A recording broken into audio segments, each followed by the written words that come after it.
उत्तर प्रदेश के बागपत जिले की रटौर नगर पंचायत पर जुनैद फरीदी का नामांकन पत्र निरस्त होने के बाद कोर्ट के आदेश के बाद दूसरे नंबर पर रहे बीजेपी के हाजी मुंतजिर को एसडीएम खेकड़ा अनिकेत वर्मा ने शपथ दिलाई। बीजेपी के इकलौते जनप्रतिनिधि बने हाजी मुंतजिर ने शपथ लेने के बाद कहा कि कस्बे का विकास उनकी पहली प्राथमिकता होगी और हर कस्बे के व्यक्ति का सम्मान होगा। नगर पंचायत आने वाले हर नागरिक को सम्मान दिया जाएगा। रटौर नगर पंचायत अध्यक्ष पद पर रहे जुनैद फरीदी का कोर्ट के आदेश पर नामांकन पत्र और शपथ पत्र निरस्त कर दिया गया था, जिसके बाद कोर्ट के आदेश पर दूसरे नंबर पर वोट पाने वाले हाजी मुंतजिर को निर्वाचन आयोग और जिला अधिकारी के निर्देश पर सोमवार सुबह एसडीएम अनिकेत वर्मा ने शपथ दिलाई, जहां उन्होंने शपथ ली और रटौर की जनता का धन्यवाद कहा। उन्होंने लोगों को संबोधित करते हुए कहा कि 2 साल के लंबे संघर्ष के बाद रटौर की जनता के हित के लिए कोर्ट गए, जहां रटौर की जनता की जीत हुई। उन्होंने कहा कि भारतीय जनता पार्टी ने उन्हें नगर पंचायत अध्यक्ष बनाया है, यह कस्बा हमेशा उनका आभारी रहेगा। उन्होंने आगे कहा कि रटौर का विकास तेजी से किया जाएगा और रटौर की जनता को अब परेशान नहीं होना पड़ेगा। रटौर की जनता जब उन्हें पुकारेगी वह हाजिर होंगे। 24 घंटे उनके घर का दरवाजा खुला रहेगा। चेयरमैन हाजी मुंतजिर ने कहा कि स्थानीय विधायक योगेश धामा और प्रदेश के मुख्यमंत्री योगी आदित्यनाथ की मंशा अनुरूप कस्बे का विकास किया जाएगा। दरअसल आपको बता दें कि हाजी मुंतजिर को यह जीत लगभग 2.5 साल तक चले कानूनी संघर्ष के बाद मिली है।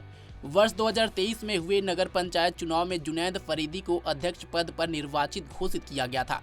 हालांकि चुनाव में बीजेपी के प्रत्याशी रहे हाजी मुंतजिर ने चुनाव प्रक्रिया में धांधली का आरोप लगाते हुए न्यायालय में चुनौती दी थी।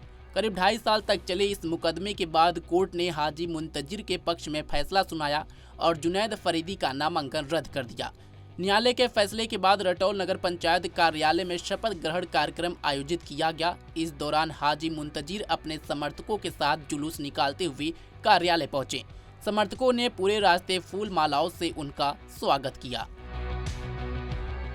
2 साल 10 महीने संघर्ष रहा। पहले बागपत कोर्ट, फिर हाई कोर्ट, फिर सुप्रीम कोर्ट, फिर बागपत कोर्ट से फाइनल डिसीजन आया है 9 तारीख में और आज शपथ हुई है रटौर में नगर पंचायत अध्यक्ष के लिए। और उसके लिए जो माननीय न्यायालय का जो निर्णय आया है उससे पूरा गांव, पूरा जनता, पूरे कस्बे के लोग, सब लोग खुश हैं कि जो न्याय 3 साल पहले नहीं मिल पाया वो 3 साल बाद मिला, लेकिन न्याय मिला, सच की जीत हुई है।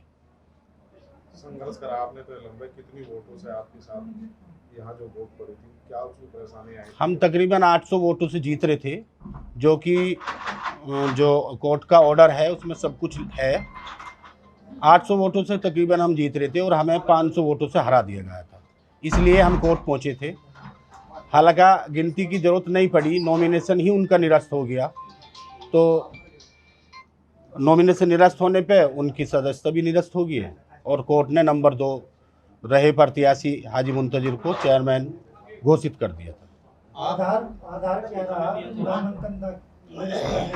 नामांकन में आधार सबसे पहले तो उनके तकरीबन 16-17 आपराधिक रिकॉर्ड उन्होंने छुपा रखे थे, आपराधिक मुकदमे, फिर प्रॉपर्टी, लोन, नाम और उम्र में 10 साल 12 साल का अंतर था। कुल 58 साल उम्र लिख रखी है, जो कि उस टाइम पे 70 थी, अब 73-74 की उम्र है। और जो स्कूल जहाँ से वो पढ़ के आए थे वो भी नाम सही नहीं लिखा गया था। और अपने जो घर में आभूषण होता है उसके बारे में कोई जानकारी नहीं दी थी। एयरटेल टावर की और बीएसएनएल टावर की कोई जानकारी उन्होंने नहीं दी।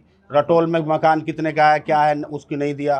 गाजियाबाद में 2 डुप्लेक्स मकान है, उनकी कोई जानकारी नहीं दी। कृषि भूमि की कोई जानकारी नहीं दी, कॉलम खाली रखा। कृषि भूमि कुल 40 बीघे ली थी, जो कि उस टाइम पे 170-77 बीघे ज़मीन थी। बहुत सारे जितने भी कॉलम हैं सब के सब में कमी थी। अंदर एक शब्द कहा था, अगर वोट की चोरी ना होती तो मैं कोर्ट ना जाता। हाँ जी, अगर हम 1 वोट से भी हारते तो हम कोर्ट नहीं जाते। हम 800 वोटों से जीतते जीतते 540 वोटों से हमें हरा दिया गया था, इसलिए हम कोर्ट गए। चेयरमैन थे, आज आप विराजमान हो कुर्सी पे जी। क्या इसकी जो जांच भी कराओगे? सब कुछ होगा। जांच देखो, डीएम साहब को जांच दी है और जो डीएम साहब चाहेंगी वो होगा। उसमें क्या दिया आपने? उसमें जांच के लिए अब प्रक्रिया चलेंगे।